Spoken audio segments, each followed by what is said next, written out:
Good morning, I'm Fraser Copeland. I'm CEO of West Highland Chamber of Commerce, and we're here today to talk about the next series of Tell Me About Your Business. Today I'm joined by Lorraine and Donna from Lochaber Women's Aid. I think I know a little bit about Lochaber's Women's Aid. I've probably got it all wrong. So I think the best way for us to start off, I'll start with you, Lorraine, then we'll come at you, Donna. Tell us about your jobs at Women's Aid, what your role is in the organisation, and then we'll take it from there. Okay, so I'm the service manager at Lochaber Women's Aid, been in post 13 years. So primarily I am responsible for the strategic direction of the service, but I cover HR, finance, everything basically from changing the light bulbs right up to doing the budgets and expenses and things like that. So I've moved away from the hands-on side, and a couple of years ago we put Donna's post in place. So Donna's our deputy manager, and she will cover all the more frontline service stuff for that. So. And is that what your job is, Donna? Yes, that's what I do. I am in the office, so I, with the kind of operation side of things, I do all the social media, the awareness programs, things like that. So yeah, I'm kind of all the hands-on stuff. So it's always a great conversation starter when somebody tells me they're the strategic manager and they have the overview and they've got somebody sitting That's there the idea. saying, so I always wondered, do our job descriptions actually fit the job we do? And probably human nature is, they probably don't after 6 months, because we do what needs to be done and what we like to do. Lorraine, I was interested there. You started off saying you lead the strategic direction of the service. Mm-hmm. So Women's Aid is a service. It's a company limited by guarantee, and it's a registered charity. But we would class it as a service because we're primarily there to give support to women and children who've been affected by domestic abuse. So that's our main focus. Right. The main focus is definitely from that first point of contact through to recovery and resilience for women and children in Lochaber who've been affected by domestic abuse. Okay, so I had never considered Women's Aid as a service. I'd always considered it as a third sector charitable organisation that did what you did, but it's a service provision. So that puts quite a lot of strain on the business. It is. It's quite a unique sort of structure, if you like, because we are a charity, but we're a company. So we are running like a business, and we have the same overheads and everything that everyone else has, and had to balance all our budgets. But we are providing a housing support service. So we're registered with the Care Inspectorate.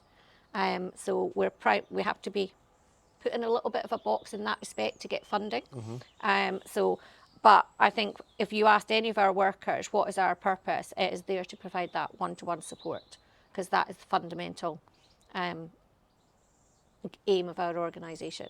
Ideally, our blue sky thinking thing is to eradicate domestic abuse, but we're realistic about what we can do and what support we can provide in the meantime. So it's a very reactive service to that as well. So when you're running a reactive service, as we're now going to call it, okay.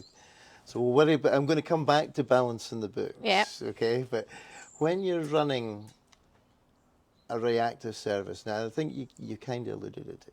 You can't do that in isolation. No. So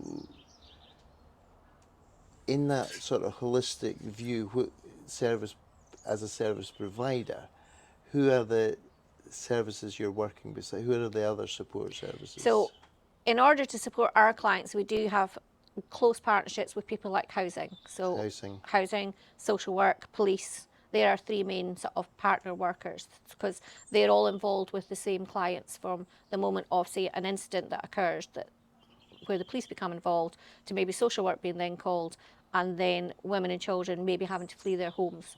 So between the four of us, in the local Lochaber area, we're all dealing with domestic abuse cases. Right. And we will refer into each other for help and support for our clients if required. And this is me just getting things sorted out in my head now. I apologise if other people all know this. Police, housing, social work, statutory services, Yep. obligated to interact and assess and do things through legal frameworks, government frameworks, policy. Third sector, charitably funded and supported through various means, which we'll come back to. As a referral, is it a statutory referral? Or are there choices? No, women always have a choice. So that is the primary, whatever support we're offering, women always have a choice in it. So we will sometimes get referrals from, say, social work, and the women has been told to get a referral from Women's Aid, but it's always their choice. So that's where we do have to sort of say to statutory services, you cannot direct a woman to take upon our support because it's all voluntary. It has to be directed by the woman, what she wants, it's her choices, and we're just there to support her in making those choices. It is that contradictory of services. We're very much, we're going to support the woman, it's her choices, even if we disagree with the choices they make or don't think they may be the right decision at the right time, we're the advocate for that woman to get those choices made. And there are a lot of sometimes difficult conversations between us and statutory services in finding that balance. Yeah, I can imagine that. Yeah. And I think for some people, those choices are hard to make at moments in time, and they maybe Absolutely. have to come back and make it other moments in time and change that. So we are talking about the business side of it. I don't want to get drawn into the sort of nuts and bolts side. How does the money work? Where does the money come from to support the service? It's a service. I've quickly established we need it. Be great not to need it, but let's work on it at the moment. We need that service. Your Lochaber Women's Aid, how does Women Aid in Scotland work, and how does it work in the Highlands? Okay, so in Scotland there are 36 Women's Aid groups that are affiliated to Scottish Women's Aid. The Scottish Women's Aid are the wider network. They do more of the lobbying and campaigning, and we're a member group of that organisation. So in Highlands there are currently 4 Women's Aid groups, so Lochaber, Caithness and Sutherland, Lochaber Women's Aid and Inverness Women's Aid.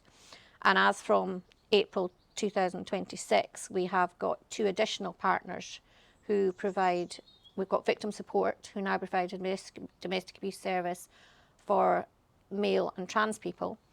And we have the CAB, who have recently been contracted to take on the outreach service for Inverness South area. So there's 6 groups basically working together to provide support in the Highlands. So everywhere in the Highlands is covered by one of those groups. So we have our own locality that we each cover. Okay, so I'm the CEO of the West Highland Chamber of Commerce. I constantly fight for the underdog, okay? Is service equitable across the Highlands, across Scotland? It is equitable in that there are groups for everyone to access. So we just cover Lochaber, we don't cover Skye, so Lochaber covers Skye. So they have a refuge in Skye, a small refuge, and a small team there, and they're managed by Lochaber Women's Aid. So the whole aim of this new HIDAS contract, as we call them, the Highland Domestic Abuse Service, was to make sure that every area of the Highlands had access to frontline support on an equitable basis. Each service is slightly different, but we all have roughly about the same amount of staff, same funding from the local authority, and work in partnership with them to deliver the services on their behalf. Did you miss the word generous funding there, Lorraine? Yes, I missed that word out. Yeah, funding's hard, isn't it? Funding is the most difficult thing. And we were talking about this before we started the podcast. I don't think there's a single business in a single sector that it's easy at the moment. So, and you've mentioned a couple of times about balancing the budgets. How does that work? How does it? Give me just a sort of overview, because I'm assuming, but I think it'd be good to correct us. Clients don't pay for the service. No, the service is totally free. So there's no cost to Free anyone. at the point of use. Free right through their journey with support with us. It doesn't cost them anything. So we are a charity, so we're not for profit, but we're run like a business because we have to make everything, we have to pay our bills. We have our rent and overheads like every other business. We have our staffing costs. It is labour intensive in that. So we still have to, whatever funding we get in, we have to make that work for the service. So currently we have 2 funding streams, one from the Scottish Government under the Delivering Equally Safe funding stream, and we have a contribution to funding from the Highland Council. And we apply for our government funding supposed to be every 3 years, but we're on about year 6 now of our current contract, so that ends in March 28, and we'll have to reapply for funding from the government then, hopefully for a 3-year term. That our Highland Council funding is a little bit more stable and secure now because of the new contract we've just signed under the HIDAS agreement. So we've got a 3+1+1 contract. So that's the first time in 12 years we've not just had a rolling 1-to-1 year contract. So in that sense, stability is there at the moment with our local authority. And there's a small uplift built in, which is great. Gives us a bit of breathing space. So we know exactly what funding we've got from them for the next 5 years. But our government funding, sometimes it's all depending on who's in government and how committed they are to the cause of domestic abuse. And if things change and commitments go elsewhere, then our funding can change. Okay, so a lot of similarities about how we run the chamber. So we get programme money in from government and from council and from HI and different authorities to run different programmes. At the point of service provision, Donna, when we get public sector money, there's quite often strings attached.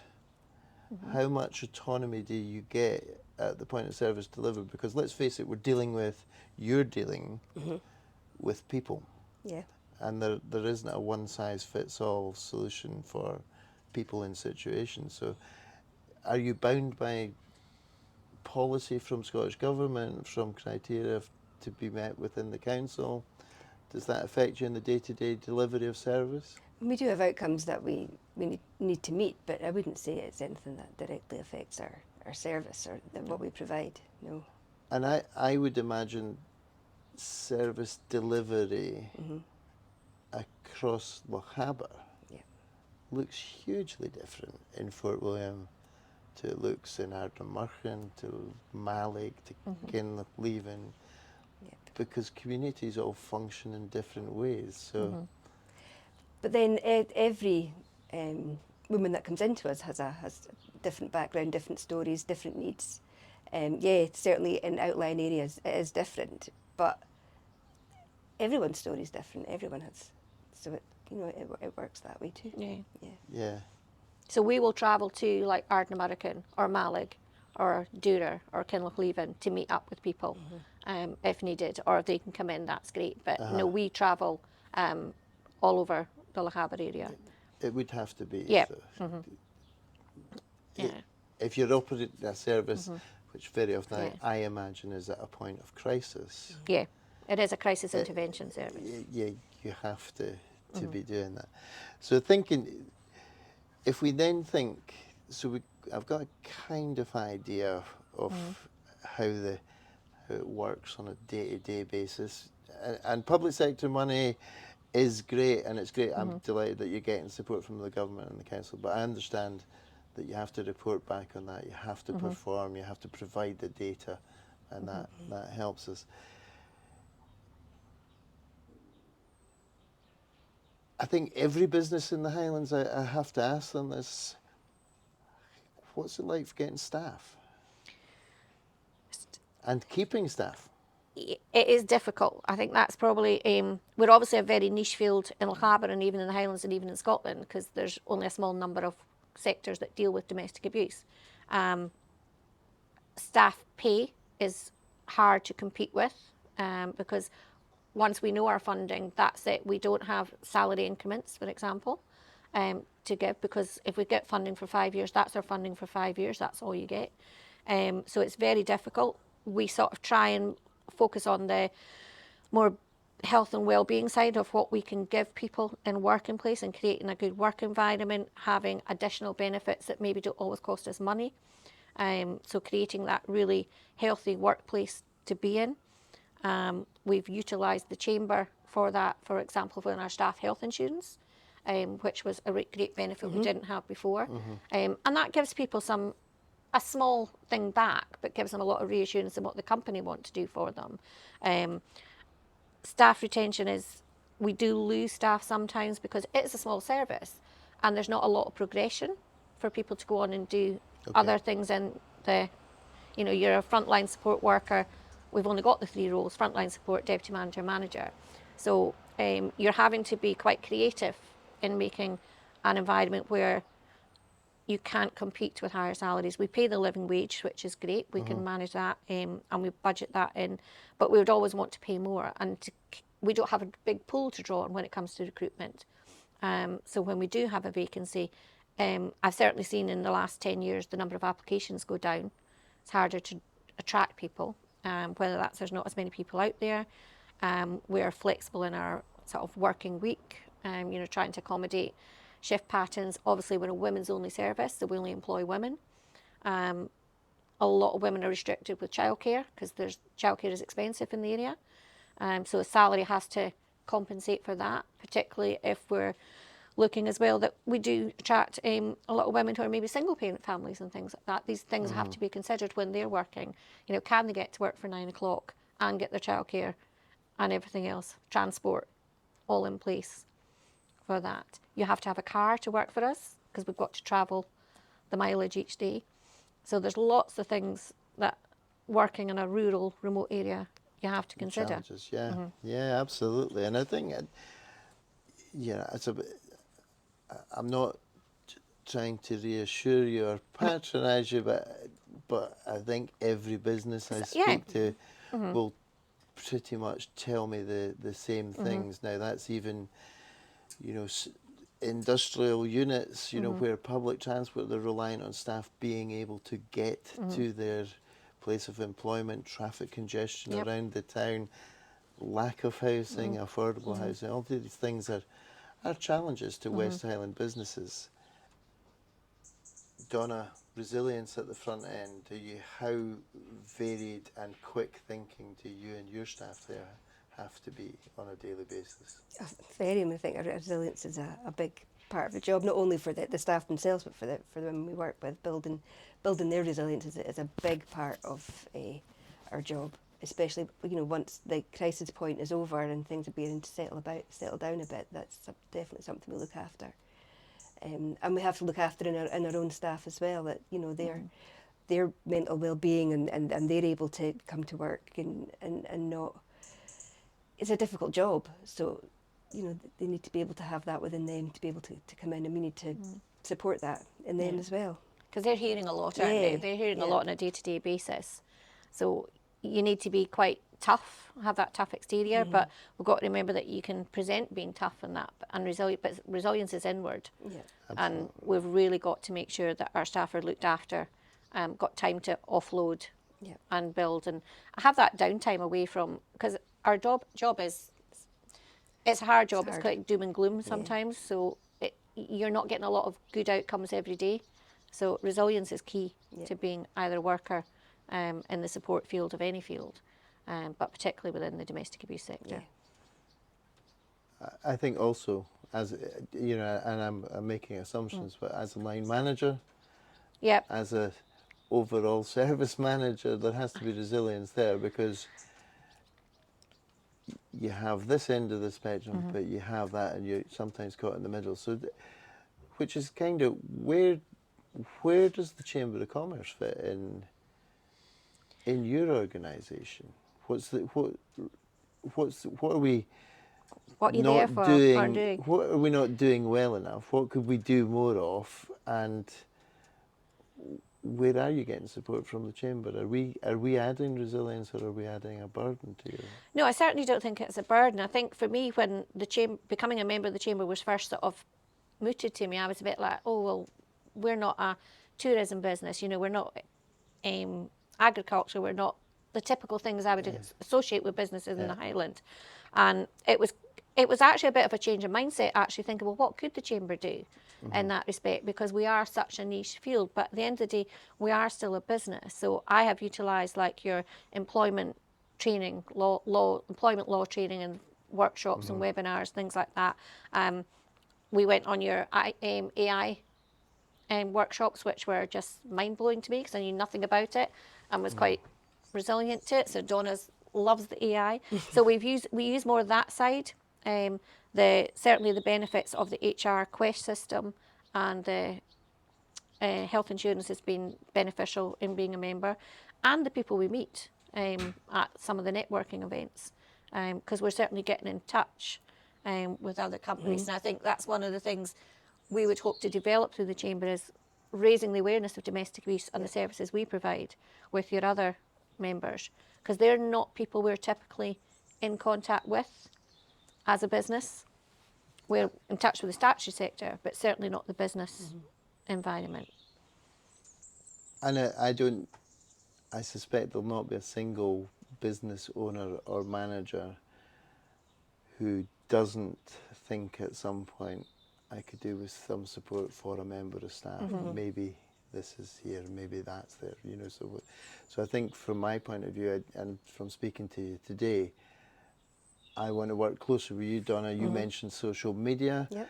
We maybe need to sort of work out how we can maybe put your message out there a wee bit more to businesses and raise the awareness of what you can and your colleagues in other parts of the West Highlands can provide, and how you can support their businesses at those points of crisis. Yeah. One of our sort of recent developments is we've developed a small sort of workshop to take to local businesses.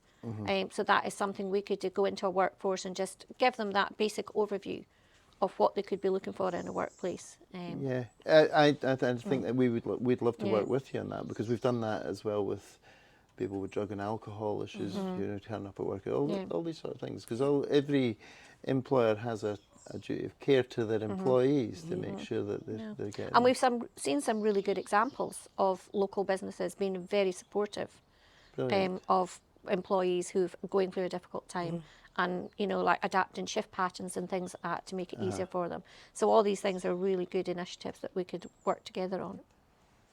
So I'm going to finish off with one really difficult question for both of you, in different. So I'd expect different answers. If we now look towards the horizon, we're not, and that's beyond the next funding package. What does good look like for women's aid in Lochaber? Ultimately, good would be there was no need for any service, but we have to be realistic. I think good for us would be that we are ready as a team, as a skilled workforce, to be able to adapt to anything that comes through our door, to provide that support, and for the people who work there to continue being able to provide a more than adequate standard of living through working in a really important and good job locally. That was a great answer. No pressure, Donna. No, I would say for me, Just as the train goes past, so you're going to have to speak up. I would say good for me, especially when we're talking about like with the awareness side. That was loud.